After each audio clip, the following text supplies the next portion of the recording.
This Welcome conference will now be recorded. GRN live webinar. It's sold out. We've got about 250 attendees ranging from FTSE 100 firms like Boots, GSK, Boeing, Microsoft, PwC, all the way through to fast-growing SMEs. And also a variety of different universities are represented today in the webinar. York, Leeds, Nottingham, Imperial, and many others. And today, the main reason we've got you all together is to hear the view from campus from 5 senior careers staff, which I'll introduce in a second. So if everyone can make sure their mics are muted, I will start the presentation. First of all, for those who don't know, my name's Dan Hawes. I'm the co-founder of Graduate Recruitment Bureau, or GRB. As you can see, I'm in the office today. Normally there'd be 65 people here, but I'm on my own. So I've decided to come into work. The broadband's a bit better, and the audio and the camera also is a bit better. So I'm actually coming to you from our Brighton office on my own.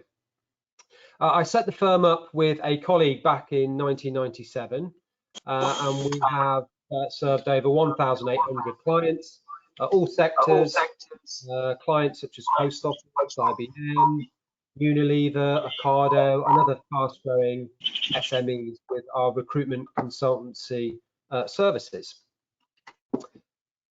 Now, GRN, the Graduate Recruiters Network, was set up in 2009, initially for our clients and friends of ours to get together a broad range of HR advisors, HR business partners, recruitment directors, talent leads, to generally come together and discuss topics with a mix of different speakers through various events. At the moment, we have 2,690 members, which is an increase of 300 in the last 3 months. The majority are FTSE 100 firms and also fast-growing SMEs, but they're all from a very broad range of different sectors. Members get invites to 4 masterclass events a year, which we normally hold at the Institute of Chartered Accountants in London, but that's on hold for the time being. Members get access to the LinkedIn forum where we have discussions. We also run a blog, we run member surveys, we have a podcast and also a newsletter. Membership is free and we'd love you all to join after this webinar. Okay, so our panel. We've got together 5 senior career staff, starting with Philippa Hewett from SOAS in London. Hello, Philippa. We also have Claire Conway from the University of Sheffield, Emma Moore from Liverpool, Richard Carruthers and Lisa from Imperial University as well. So for the next hour or so, we're going to be finding out a little bit more about their experiences and their view from campus. So I'm going to start with some questions and we'll hear from them in a second. If you yourself have any questions, please do use the chat box.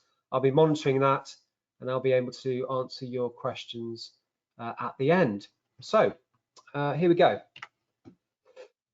First question I have for our panel is, things have changed, obviously, and for students, many of them, I imagine, aren't actually at campus right now. So how, as a career service, are you actually engaging with students and what kind of discussions are you having?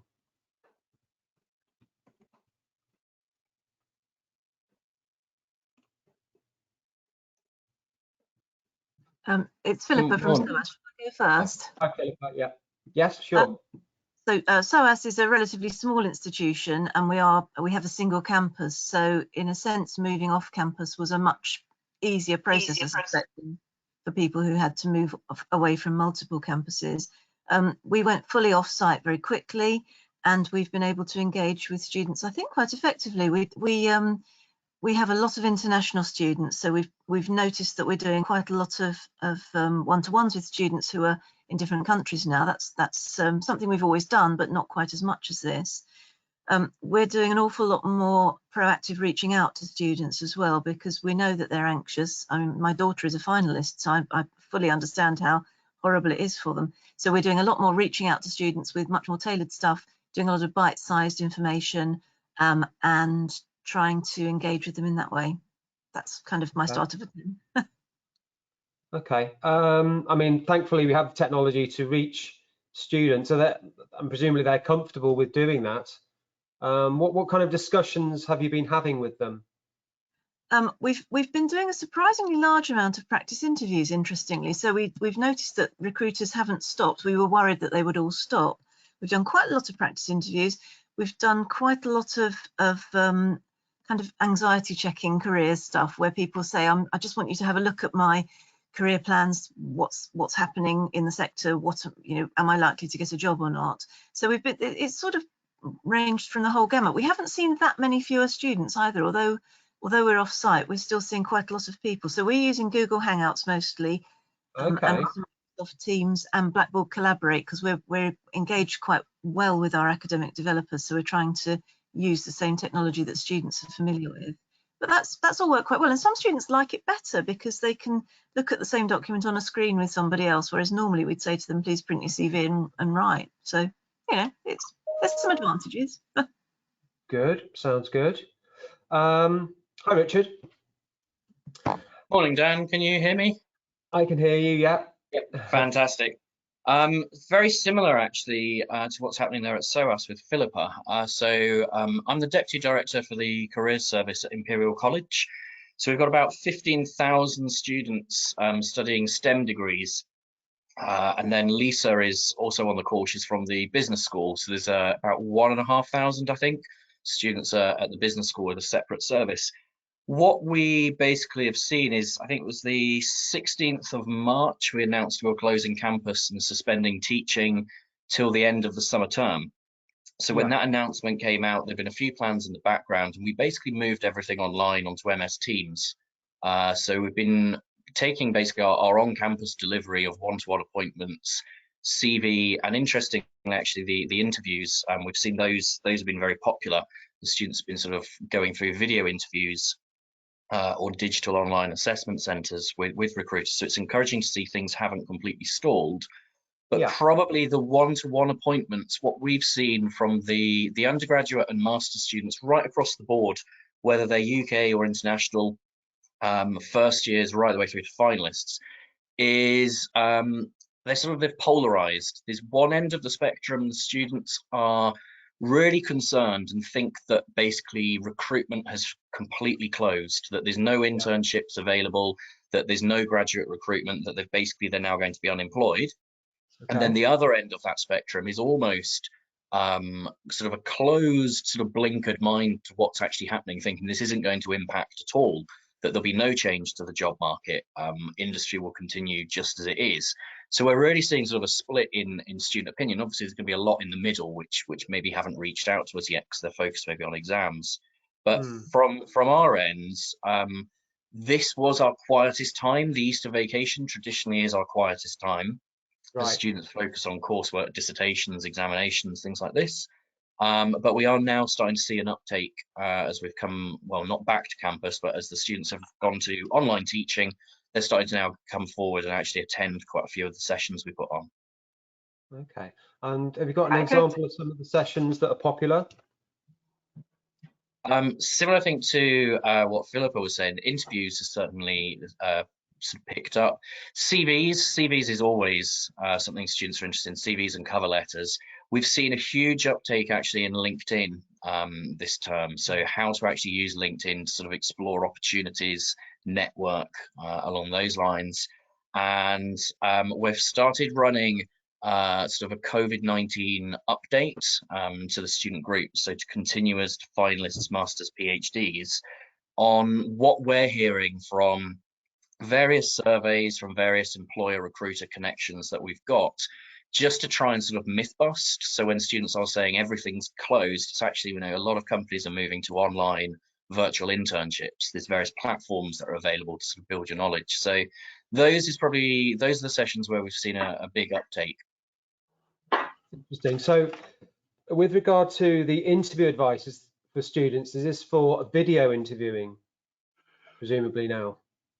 Yes, at the moment from our end, yeah, definitely video interviews is what students seem to be facing. They've faced them previous and they were always a bit anxious, but now the face-to-face has been removed, or interviews postponed, maybe to go face-to-face, but the vast majority are online. Yeah, and I guess it can speed up the actual recruitment process. So it's a win-win, but students or graduates are nervous at the best of times. So having a video interview for the first time, it can be very daunting. So I can imagine those sessions are very popular, as well as CVs and, interestingly, LinkedIn, because students we've spoken to have said, well, I've got nothing really to put on there. But our advice is just get something on there. So if someone searches for you, the first thing that comes up is your LinkedIn profile as opposed to a Facebook profile, something like that. So it's interesting, there's been an uptick in that. Emma, hello, good morning. I think you're muted there actually, so you might want to. Having a great start to the day. Hello, how are you? Hi, I'm good, thanks. Good, excellent. So at University of Liverpool, what is the view from campus there? Okay, I think we're slightly different to a lot of careers teams in that we have students as part of our team. So we have 20 students who work as part of the careers team. So that has been really useful for us over the last few weeks, because not only have we been able to sort of get a real insight to what students are experiencing at the moment and what they're concerned about, where they are in their thinking. We've also been able to include student-led content in our offer, so speaking to students in their own voice. So that has been a real advantage to us, having that pool of students to draw on. We've also been able to use them as a sort of survey tool. So we've been getting them to go out to their friends, chatting to them, see what they're concerned about and what they're doing. So we've had some quite interesting things emerge from that, around students' perspectives on the situation being slightly different to what we would have expected. So we've been able to produce content to sort of fill that need a little bit better. A lot of our students are concerned about the major source of worry is my placement doesn't exist anymore. What am I going to do? How am I going to fill that gap? How am I still going to gain relevant work experience, which is going to make me more competitive in this market, which is going to be massively competitive. So we've been focusing very much on producing content for students to access, things for them to do, things to change their way of thinking about the jobs market, maybe look at different areas and broaden their career search. Yeah, I mean, it's a very steep learning curve for them, but the general message should be either, okay, the reality of the situation is that the jobs market isn't brilliant. We're in a recession, but the first question recruiters are going to ask is, what did you do in the lockdown? So it's about keeping moving, hoovering up skills wherever you can, volunteering or doing anything rather than just sitting down and it can be quite easy to get into a negative mindset and be very critical. So I think, yeah. Yeah, I think it's been really good having the students to bounce ideas off, because I think it's a very delicate balance between, protecting people's well-being at the difficult time and then saying, but you've got to really do stuff and have things to talk about at interviews. I think being able to access case studies from students who are about what they're actually doing at this time and things that they've been able to fit in and things that have seemed a massive mountain for them to climb has enabled us to produce sort of a range of things, which I think is really important at the moment because people are in different places. That's good. You've got those 20 students within the service to bounce ideas off. You've had that for a while there, haven't you? Yeah, we introduced this. This will be our second year that we've run with a career studio model. Our career coaches deliver all our frontline service. So if a student comes into our career space, the first person they'll meet is a student, and they'll work with them to co-explore options for their career. Our student coaches are all trained. We see them as part of our team. Grad Consult ran a training session for us yesterday on delivering online assessments, and our coaches were part of the cohort that was trained in this. That they are our sort of frontline, which frees up the rest of the team to work with academics on embedded activity and build our partnerships with employers. Yeah, good. So you're kind of still moving forward despite everything. Yeah, great. Yeah. Okay, thank you, Emma. Lisa, hi. Hi there. So thanks. Nice to join you. So I'm Lisa Umenyiora. I'm the Exec Director of Careers at Imperial College Business School. So a separate service from the service that Richard's representing, which is the Central College Careers Service. My team very much focuses on supporting the business school students. And we have a range of both pre and post-experience students at postgraduate level. We support about 1,500 master's students across a range of different master's programs, from finance to management and specialised masters. And we also have about 600 MBA students across a range of programs, which include 1- and full-time programs and 2-year part-time programs as well. And we've also been running a number of online programs, fully online programs, for a good 2-3 years now, including our Global Online MBA and our Online Business Analytics program. And we're launching a strategic marketing program this year. So we're very well placed to move our delivery online, and very lucky to be supported by our award-winning Education Technology Lab, who really underpin a lot of the work that we've been doing. So really able to move our delivery both on the academic side, but also in careers at the business school very quickly online, and continue to support the students in a very similar way to how we were doing beforehand, but now moving those sessions online. So continuing to have a lot of one-to-ones and small group workshops with our students. There's a lot of questions coming out from students, obviously very uncertain times. They're worried about whether they might be considered, I don't know, a poor candidate if they don't manage to get an internship over the summertime. They're worried about how that might look on their CV. They're obviously worrying about, things like video interviews, but virtual live interviews on video, which is very different from some of those more traditional video interviews that everybody has had to do already up until now, but were a bit pre-recorded questions. A live interview is quite different. So we've put some software together. We're working to support the students to do practicing online with some of that. And obviously the students are just really asking a lot of questions around what are the opportunities now, what are the opportunities going to be in the autumn. Incoming students are asking similar questions. What's the impact of the current situation for us on our recruitment plans? And I think really the key advice I've got to recruiters is don't ignore those students and their need to know what's going on in the current market. You may not be able to tell them about roles that you've got at the moment, but actually by ignoring them or not engaging with them, you're going to lose that pipeline. They'll be moving off to other companies that have engaged with them during this time space. So keeping them involved, keeping them and sharing information about what your company is doing, how your company is managing the current situation, what you're focusing on, the students really enjoy hearing about that. Yeah, that's very important. So companies kind of need to be in marketing overdrive, just to keep awareness there, because if they go quiet and we come out of this and then pop out the other end and say, hi, remember us, it can take a while to get back in the minds of graduate job seekers. So that's very important. And the message this time, as opposed to the financial crisis in 2008, is, okay, some recruiters in certain sectors have obviously cut back, but no one's stopped recruiting graduates yet. It's very much, from the clients we've spoken to, it's on pause. We're going to wait and see, and it's going to shunt the whole timetable forward somewhat right now. I mean, who knows?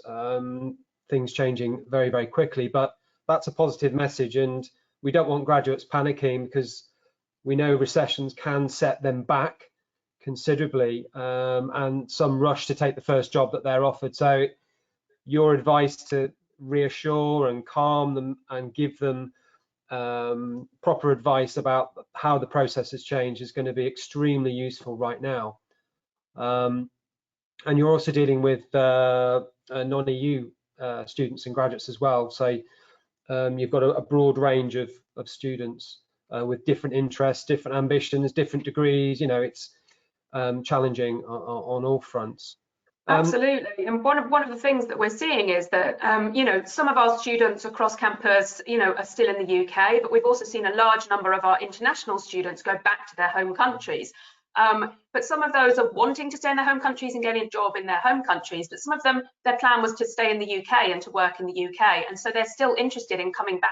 And they're still looking at getting jobs back in their home countries. So certainly at the business school, I know across college as well, but certainly in the business school, we're looking at where are our students now. We're finding out from them where they're wanting to work, so we can try and make sure that we're supporting them and in the way that's appropriate. Great. Thank you, Lisa. That's very interesting.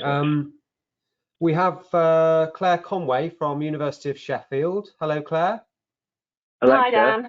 Hi. Hi. Can everyone hear me? Yes, we can. How are you? Great. I'm good, thank you. It's lovely and sunny today. But similar to colleagues in other institutions that have just been talking, we've been obviously moving everything, our one-to-ones and events and workshops online, and actually we've seen more engagement from students, not necessarily big numbers in terms of engagement. But as colleagues have said, particularly at this time, the Easter vacation is traditionally our quiet time, where actually we wouldn't normally offer anything, and even around the Easter vacation in term time, when we typically offer less because we're moving into an exam period, we are offering more and seeing lots of students interested in signing up to sessions.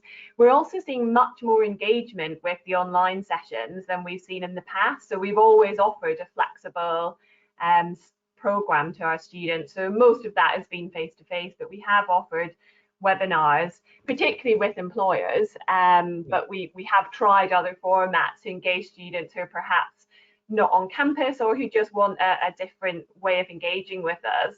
And we've had not a great deal of interest, and when students have come onto webinars, they've not been super engaged. So we're seeing at the minute that perhaps because this is the only way that students can engage with anything, they're asking lots of questions. We're using breakout rooms and polls and other ways of interacting with students. We're finding that we're getting a lot of questions, which is a really positive thing.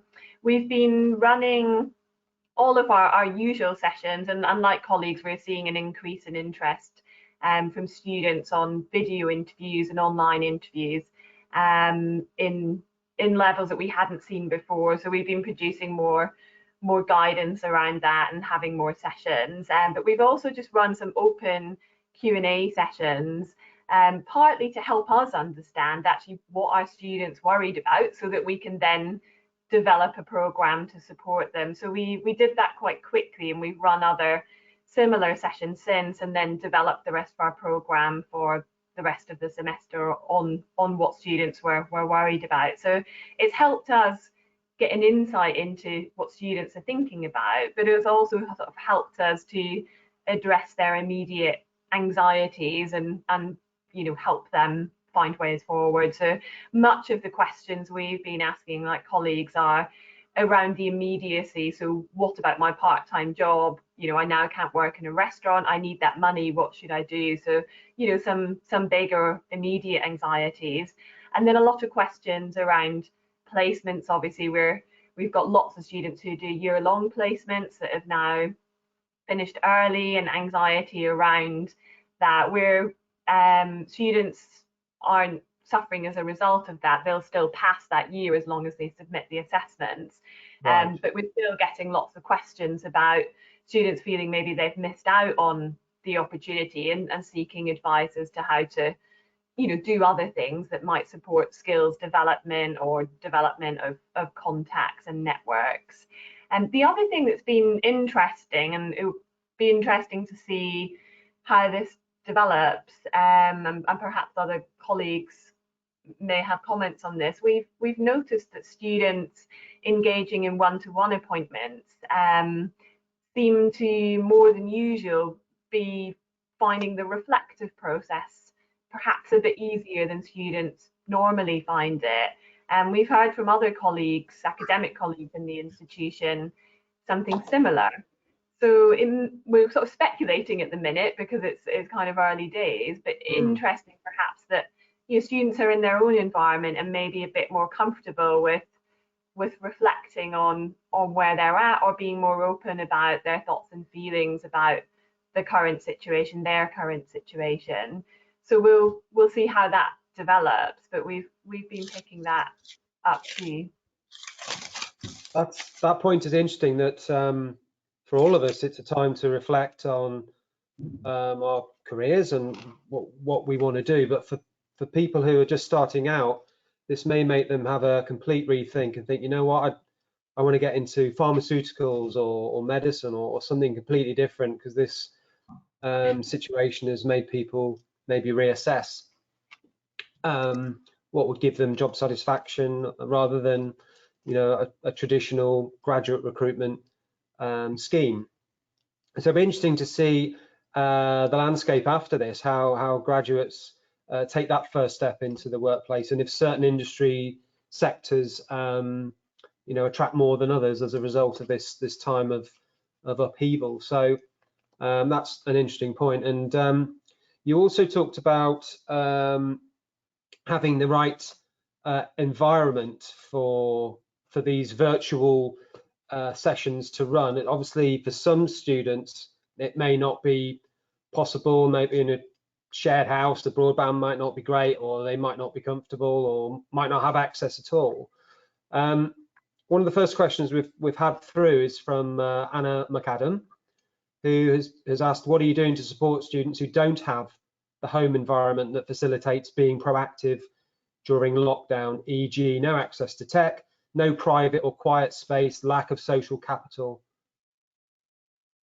That's something we're really conscious of as an institution. So we've been providing support to students who don't have hardware or software. So we've provided laptops and financial support to students to get them online. So like other colleagues, we're using Blackboard Collaborate and Google Meet, and students need those to be able to access teaching. So we've addressed that to ensure that students can access the basics. As you say, there are other barriers in that students might live in busy houses and might not have broadband speeds, or might not have the quiet space. I know that academic colleagues as well as us are recording sessions. So students find it difficult to engage, perhaps because, like all of us, and I experienced myself this morning, sometimes the tech just doesn't want to work. So you might miss the live session. So we're ensuring that we've got teaching materials and career support resources online that students can access at any time of day in a variety of different formats, as well as recording, as usual. Actually, we'd normally do this, recording live sessions, so that students can then come back to bits they missed because their tech failed, or the broadband didn't work, or their housemates were noisy. So there are the ways that students can access materials and resources. And presumably that's the same for the rest of you, Richard, Emma, Lisa, that you're able to help other students. Definitely. I think all universities are certainly looking at the tech which is there and what support is in place for students to be able to access. I think one of the things that a lot of the universities, particularly here at Imperial, we've been looking at is our international population. We have students that have gone all around the world back to home countries because campus teaching is suspended. So we've got people in time zones 7-8 hours ahead, 7-8 hours behind. So making sure that recordings are available, trying to pick times for face-to-face video interaction with their supervisors, tutors and support staff. So sort of 10 o'clock, 11 o'clock in the morning, here's late afternoon in Beijing, it's 4 or 5 a.m. in California, so then it needs to be repeated sort of later in the afternoon. So our career consultants are involved in that as well within departmental delivery. One of our departments, CivEng, for example, our careers consultant, they'll be doing Q&A sessions both morning and then repeating for afternoon for various time zones. And again, those are recorded for anyone who can't log in. So yeah, I think everyone's going to be looking at those challenges presented. So if it's not live, you can record it and then they can see it at another time. Yeah, that makes sense. Emma? Yeah, same at Liverpool. One of the things that we've been very mindful of is our non-traditional student population. So you know, we have a fairly good sized cohort of mature students, so who will be, like some of us, juggling family commitments as well with you know, looking after children at home, trying to do their studies and access careers materials. So I think, you know, the message around having things available at different times and sort of that asynchronous delivery, so that you're not having to be at a specific time in a specific place to benefit from what we're offering, has been a real push by the university. Good. Lisa? Yeah, I would just add to that. I mean, certainly as Richard covered off, we're already doing similar things as Central Imperial in terms of taking into account time zones and things like that. I think one of the things that we're also doing is encouraging our students to, in addition to attending kind of live sessions and reviewing recordings, all of our live sessions are recorded, whether they're sessions that our careers consultants are delivering, maybe workshops and things, or whether they're alumni panels or sessions with employers that we record with their permission as well. But we're also encouraging our students to use a lot of e-resources that we have available at the business school to our students. So to help students really build up some of their skill set while they are in lockdown. I think someone else touched on students being surprisingly engaged during that kind of Easter period, and we've certainly seen that. And I think one of the reasons that we've been hearing from students, we had our Dean's Student Advisory Council yesterday, and the student representatives were really clear. They were like, we're all at home bored, there's nothing to do. We might as well make the most of our time now and develop our skills and make ourselves as employable as possible, you know, as we're coming out of this. So actually, we're really encouraging them to access our online resources, whether that's, you know, financial modelling on Wall Street prep, or whether that's, you know, preparing for their case study interviews, or whether that's working through some of our online modules that we've created to help the students understand, you know, what is the world of finance and the different roles available within that industry, for example. So we're really seeing that the students are engaging quite a lot with that in their own time, as and when it suits them. That's excellent. And it does sound like career services have moved off-site quite quickly to facilitate all of this, and it's a success story that so many services were kind of doing virtual sessions or online exercises anyway. But now with demand scaling up considerably and people working remotely, it hasn't been too much of a leap to carry on seamlessly. Obviously, there's a huge demand on your resources right now, but it generally, by and large, from what you've been saying and what we've heard, is that career services have stepped up and are still able to help students and graduates at this time. So that's great. We're getting a few questions through at the moment. I'm going to hold those off till the end, because we'd just like to talk about our next point now, which is your view from campus as regards the employers that you've been engaging with, and what kind of discussions have you been having with employers at the moment?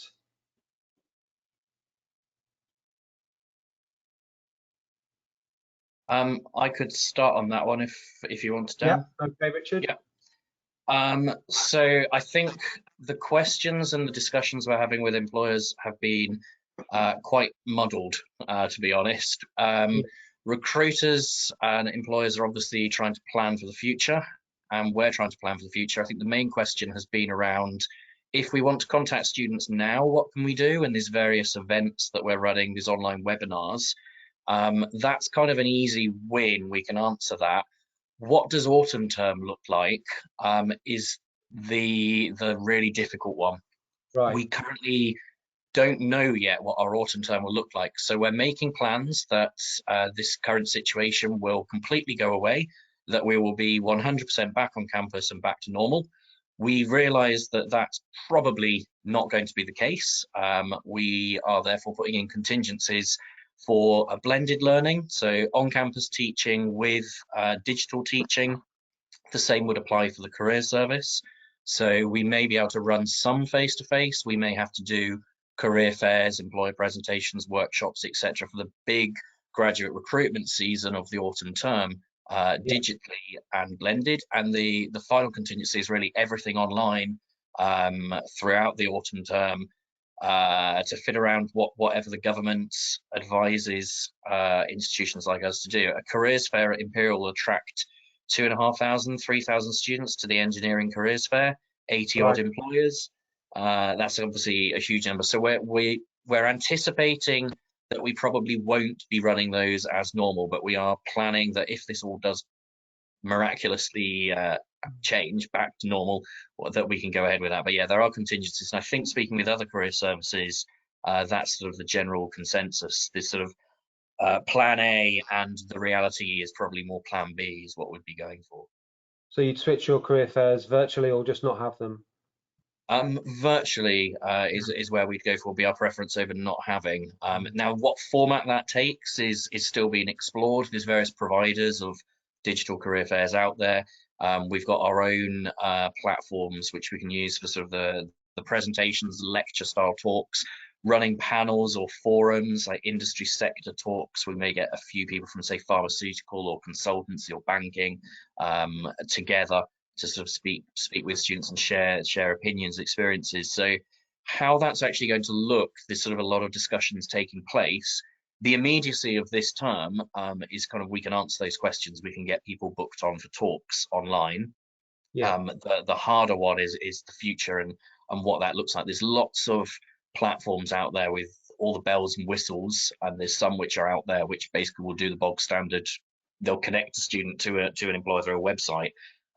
We're sort of trying to figure out what's going to be best for the student experience, but also for the employer as well, to make sure that they're getting a value for their attendance at those.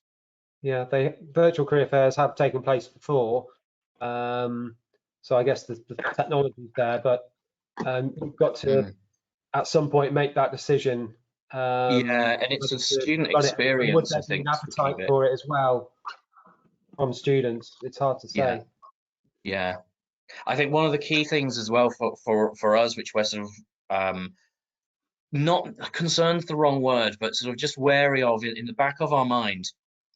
This current generation of students has been brought up online, and there's always that assumption that they're very technically savvy, but what we actually hear is pushback from students going, yes, we can use the internet and we know how to use Netflix and various apps, but we want the personal touch. So when companies haven't come to campus, students kind of feel a bit, are they really invested in me as an individual? So this generation is tech savvy, but they really do want that personal sort of one-to-one, being able to speak to someone from the company at an event means a lot to them. So we need to sort of try and find the right balance between the technology, but also having an interpersonal connection between the student and the recruiter. Yeah, that personal touch of the human factor is more important than ever. I guess if you have a virtual careers fair, it's the communication before and after that you can be as personal as possible without actually seeing them face to face. So yeah, some interesting challenges there on both sides. Emma, what have you been hearing from employers at Liverpool? I think it's a really, really interesting time for sort of the employer and graduate recruiter interface at the moment, because it seems that we're having to rethink everything we do. Lots of universities obviously generate income from recruiters, and it's an income stream that supports the activity of the careers teams. So this has been, at the forefront of lots of discussions that we've been having. We've really, as a university, moved away from that sort of income generation model, and we are looking more at building sort of deeper partnerships with employers to get activity embedded in the curriculum and get our employers working alongside our academics. And I do think maybe going forward, that might be the role of university careers teams with employers, rather than, you know, putting on these big events and attracting employers onto our campuses to do sort of showcase activities. Lots of suppliers are becoming very active in this space at the moment, and it's going to be interesting to watch, I think, you know, how that falls, because you're going to have, you know, universities running virtual events, suppliers running virtual events, bringing employers together, and also obviously employers running their own events in this space. So I think everybody's role is going to shift slightly. It's going to be interesting to watch. I think a key thing as well that we're focusing on is our regional links and our place as a university in the region, and how we're working, how we're going to involve our students and graduates in recovery within the city. So we're having lots of talks with you know, our local LEP, our combined authority, you know, local authority, local council, about how our students can be involved in the rebuild process, and, you know, the city, the place in the city for their voices to be heard, I think. So those conversations are quite interesting at the moment as well. Okay, thank you. Yeah, it seems in the last couple of months, everyone's had to fast forward to 2025, and that's created a, you know, a surge of activity for some people, but others have fallen through the cracks. So it'd be interesting to see how the world of graduate recruitment reacts to this, or is reacting, or what stage they're at, and how all the other stakeholders fall in line behind them. So it'd be very interesting. Philippa, have you got a view on that? Yes, I think one of the things, I mean, I suppose we do relentlessly look for silver linings, but one of the things that we think may be of interest, because we're moving to a lot more asynchronous delivery, as people have said earlier, and I think it's been better than we thought it would be, so I think that's encouraged us. And one of the things that we notice is that quite a lot of our graduates go and work for big organisations and small, but who don't traditionally come onto campus, because we're quite small, we don't fit at the top of everybody's recruitment list. And one of the things we're thinking is that possibly organisations who have taken a lot of SOAS graduates in the past would be quite okay with us doing any of their online stuff. So we're suggesting to organisations, for example, that we could kind of visit their office, if you like, online.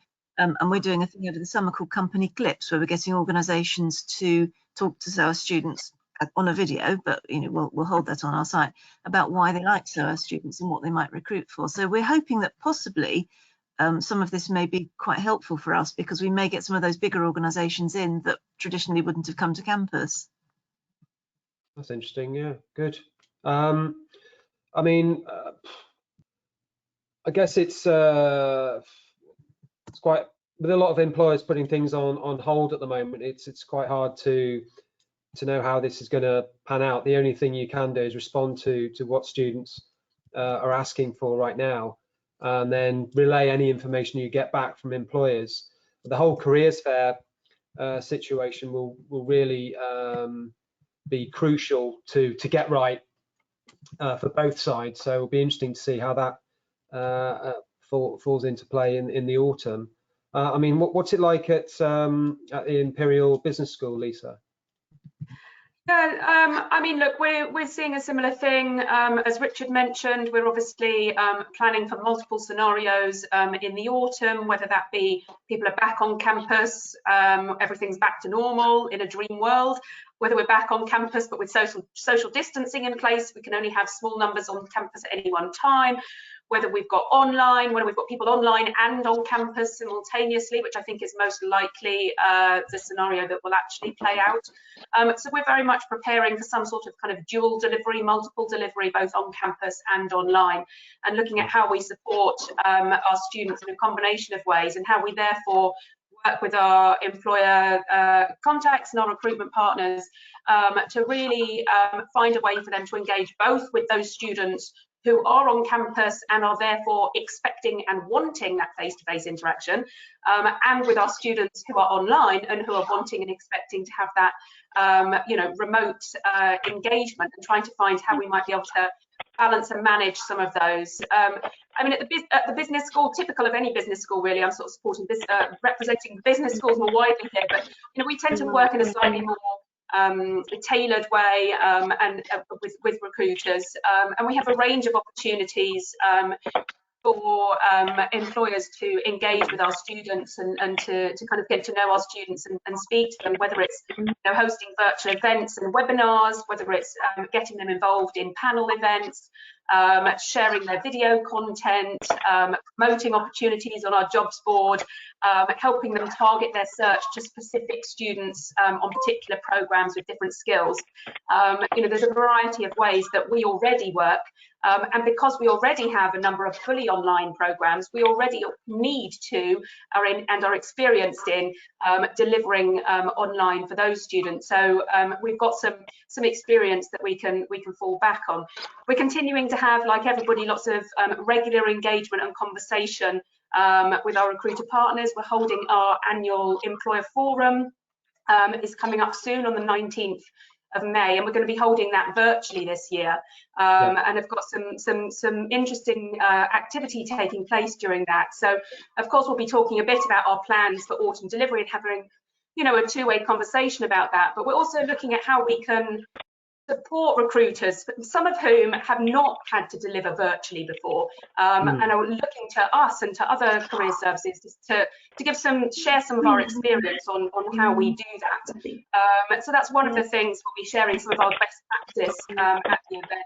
And also talking about visas, one of the big questions we get from both students and recruiters is around, what happens with your international students and around the visa situation.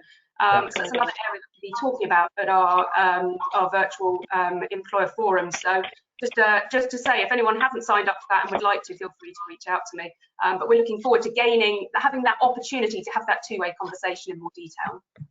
Okay, thank you, Lisa. And Claire, what's the view from campus with regard to employer engagement at Sheffield?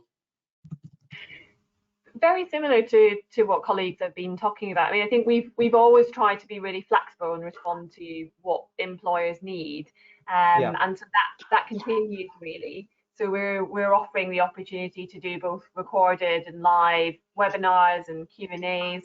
We're looking at obviously we don't know what's going to happen yet, but the likelihood of running our autumn semester big careers fairs online. I think we're particularly interested in what's going to happen sort of post all of this, which is going to be a long time away yet. But as I said, we've always had a sort of flexible offer for employers, and employers engaging in both virtual and face-to-face events. We engage a lot with our local SME market.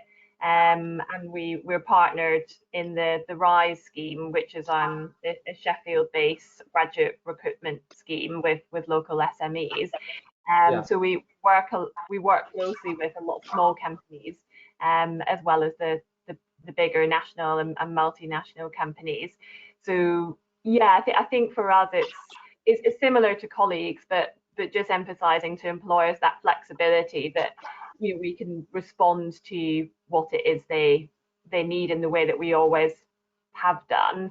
I think as mentioned at Liverpool, we have the opportunity for employers to engage in both development and delivery within curriculum. So that's another opportunity to reach perhaps specific targeted groups of students. If employers are looking to recruit from particular subject areas or even students with particular backgrounds or characteristics which sometimes cluster in certain programs. So that's something that we are promoting to employers. I think even more at this time, where we need to be more flexible to find other opportunities for employers to engage in. We're seeing a lot of questions for employers just on what's happening with students and how students are dealing with the current situation, both in terms of their careers questions, but also in relation to, you know, what's happening on campus, when are students learning, when are their exams, when will they get the results, when will they graduate. So we've been providing a lot of information to employers around some of those basic logistics of what's happening to students on campus, just so they've got that context of what's happening to our students. Okay, thank you, Claire. I'm going to jump ahead to questions from attendees because we're getting lots through at the moment, and I'd like to address some of them because there's some really good points that have come up. One is from Katie Daines. Hi, Katie. Thank you for your question. You've said you've had comms that new uni starters for September 2020 have been pushed back to January 2021. Does anyone know if this is true or not?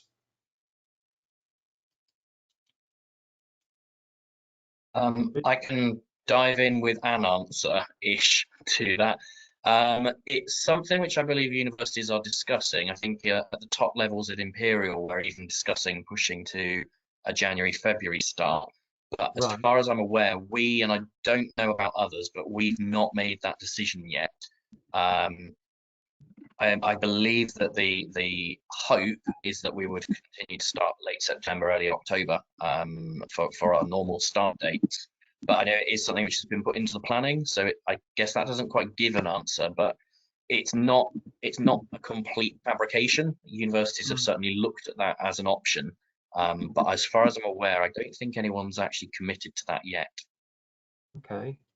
Philippa? Just to add to that, sorry, just to add to that, from the business school perspective, we're certainly still very much starting this year in September. We're not pushing our start date ahead, but it's certainly, as Richard said, it's a conversation that I know is happening across universities. Yeah. Yeah, it's the same for us. I'm aware that I've heard of one institution that I believe is starting their postgraduate talk programs in January, but certainly from our perspective, we're expecting to start in September, probably blended, unless things change dramatically. So yeah, September for us, for all programs. Okay, Claire?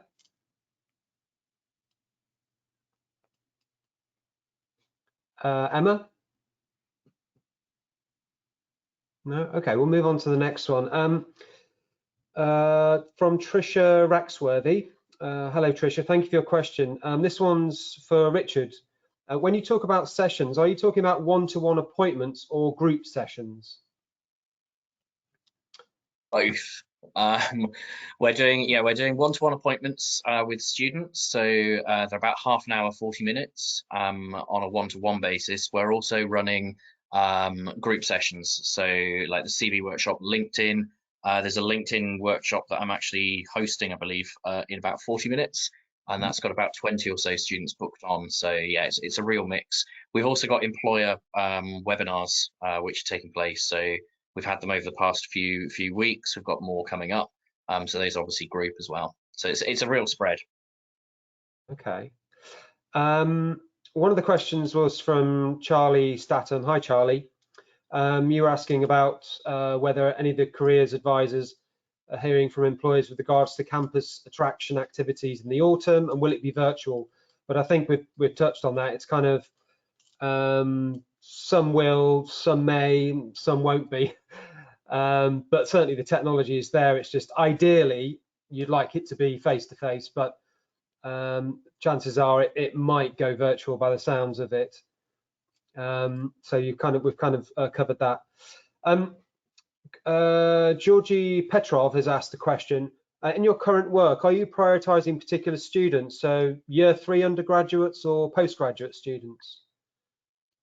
Philippa, would you like to answer that one? Sorry, I'll mute myself. No, we're not, and we're doing that deliberately, partly because we work off careers registration, so we work off people's career thinking. So where we tend to segment people is more along the lines of where their career thinking is. Right. We've been able to offer adequate capacity to everybody. But what we are doing is we're running a special week of careers events in June, which is when our exams will have finished. Which is targeted particularly at finalists, because we're fairly confident that finalists are going to be quite worried by that stage. And so we're doing a lot of things that will help them to do some reaching out, some resilience work, some, getting your CV and cover letter sorted. and some top tips on how to find jobs. So we're fairly comfortable that over the summer we'll probably be much busier with graduates than we probably would be normally, I think. Okay. Lisa, what's the situation with you? Are you prioritising students or not? I'm probably not the best person to answer this question because we only deal with our postgraduate students. Right. So the majority are 1 year and some of them are our 2 years. Students are working professionals, so they're already working and then they're studying part-time. So I might hand this one over to Rich, who could talk more about the undergrad. Thanks, Lisa. We're not prioritising any particular group. If a student's in need of support or assistance, then they can come through and book with us. Moving online has actually meant that at this time of year we can probably put in more appointments. We're not reliant on campus space and room bookings, so consultants are sort of available during the work day. Yeah. Probably we've maybe sent emails more to penultimate year and finalists, the ones which are going to be greater impacted by any internships that have been sort of whipped away this summer or are currently unknown whether they're taking place, and grads. We've seen a little uptake as well, actually, from alumni. So most career services will deal with alumni for a few years after graduation. Ours is 3 years from graduation. We have actually seen a little uptake from students that have been furloughed from their jobs, getting in contact with us to sort of seek advice on what they could do. But for the direct question that was asked, no, we're not really prioritising. No. Okay. Claire? No, we aren't either. Our services are open to all students. We are offering specific targeted services for finalists and graduates, but that's what we would normally do at this time of year for finalists, and just offer specific sessions and support and communications to them. We also have a specific program for graduates, so any graduates from the last 3 years who are looking to change direction, perhaps who are unemployed or who haven't secured something yet, can still access support. So that's more targeted communications and resources rather than prioritising as such. Okay, thank you all. We have another question. Probably we'll go through this one and one more because we're running out of time. This is from Mandy Thorndike. Thank you for your question. To the panel, what is the most useful thing, i.e. piece of content, employers could provide right now? Maybe you start with you, Emma.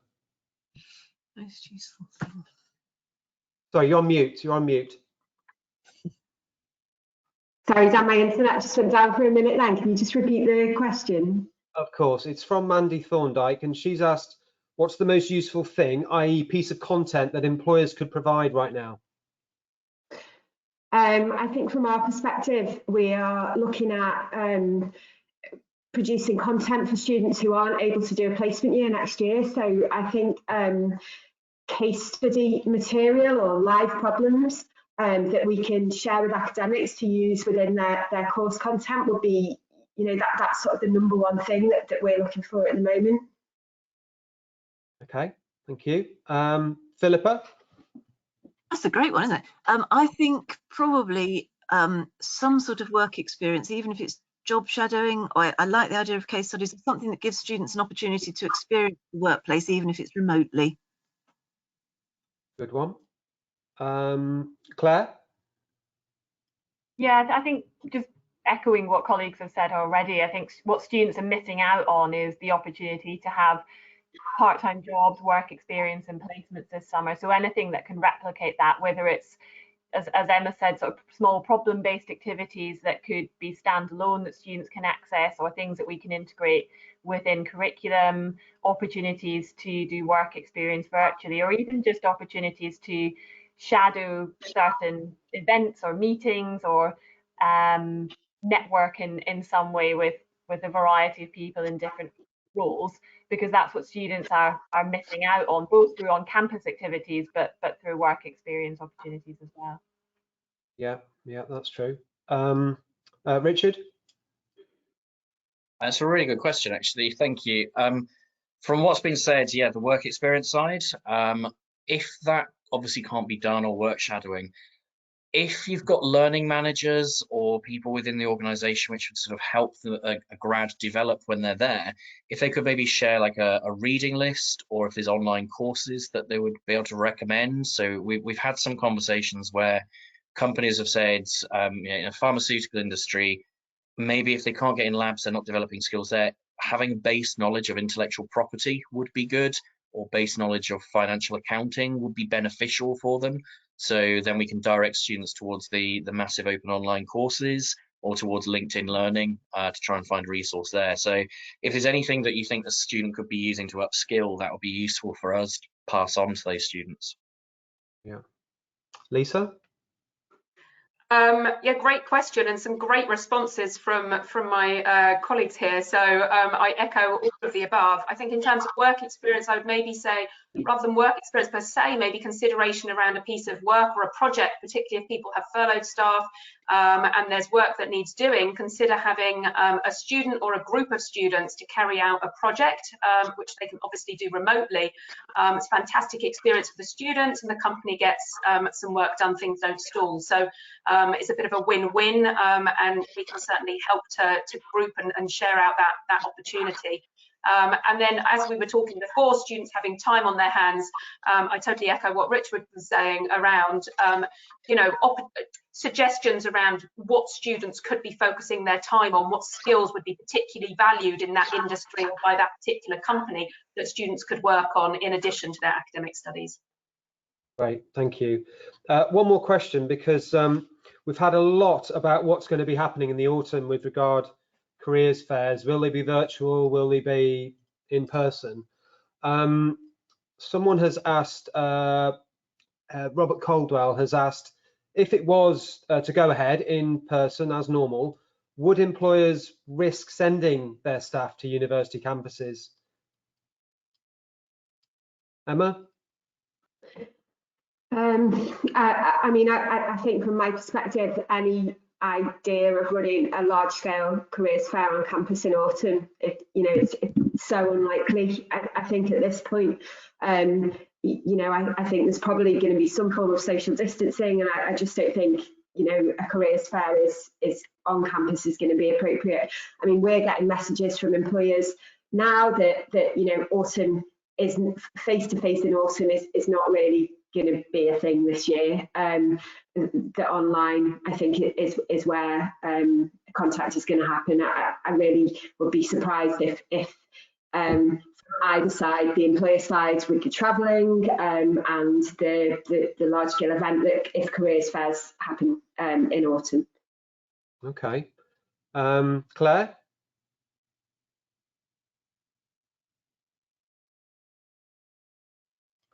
Perhaps go to Philippa. I think I'd agree with that. I mean, we're obviously not completely in control of this in the careers service. We have to be sensitive to the needs of employers, and so yeah. I think I suspect this is just going to make us do things differently, and it might be quite helpful. I'm sure a lot of employers are going to realise that it's much cheaper to do stuff asynchronously and off campus.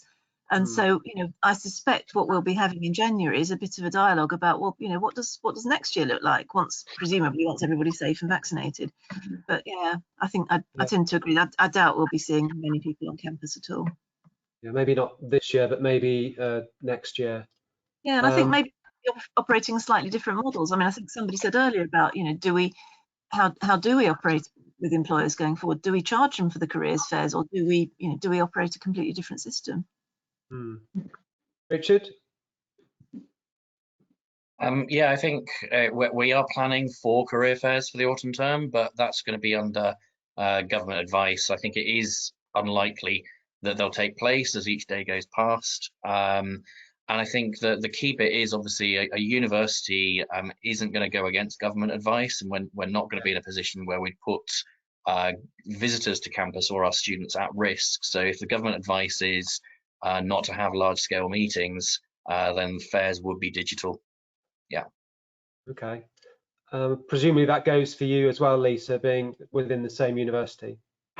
Yeah, absolutely. Look, we're going to be doing everything that is right and appropriate given the circumstances, and following due advice from the government and from the university, and taking into account employer preferences.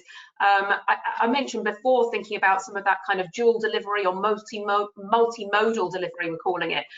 And that's where we may well have people on campus, but it may be in a social distancing context. We may have a lecture theatre, but we may only have, you know, a quarter or a fifth of the capacity in the lecture theatre. So potentially we could have somebody coming in, whether it's academic or whether it's on the employer side, coming in and delivering something. And we're just trying out some new cool technology at the moment called Best Seat in House, which is a fantastic piece of VR that you kind of put in the front seat that has this 3D image of what's going on in the room, that then everyone else who's remote can then feel like they're in the room, can engage and participate. So that's something we're trying out at the moment. So I think we're very much looking at different options to meet the needs and the expectations of students who maybe are on campus and want to be on campus and want to have that campus experience, which I know many students, particularly if they're coming for a one-year program, really want, and trying to balance that out with the realities of the situation. We very much have to wait and see how it plays out. Sadly, none of us have that crystal ball right now. No, this is true. Claire, are you able to respond? Yeah, so similar to what colleagues have said, at the minute the university is preparing for a variety of different scenarios. So I very much doubt will be business as usual by autumn, but we're looking at possibilities of blended learning online, some students on campus, some not, possibly everyone on campus working virtually. So we're similarly preparing for all of those possibilities in careers, and being ready to be entirely digital in our delivery if we need to. So we're speaking to employers that are interested in our autumn fairs and other events, and as I said, working with them to work out what might be the best way forward for them in their recruitment. Yeah, I think we're all waiting to hear from Boris Johnson about how he is planning businesses to get back. That will make a big difference, hopefully. But until then, it's kind of, you know, if a solution presents itself, the tech is there, but is the appetite there? Maybe not this year, but certainly next year. We hope things may be back to normal or be even better. We may have better solutions to what we're trying to do when we're trying to recruit graduates, essentially. Thank you everyone for participating in the panel. I appreciate your time today. We've run out of time today and we've had lots of questions. I haven't been able to answer all of them. This has been recorded, so we will be posting this on the Graduate Recruiters Network YouTube channel, so you can listen back to it, and I'll try and do a write-up to answer some of the questions. But in general, it seems that career services have moved seamlessly to help students and graduates at this critical time. On the flip side, employers are still very much interested in engaging with students and graduates, so no one's stopped graduate recruitment.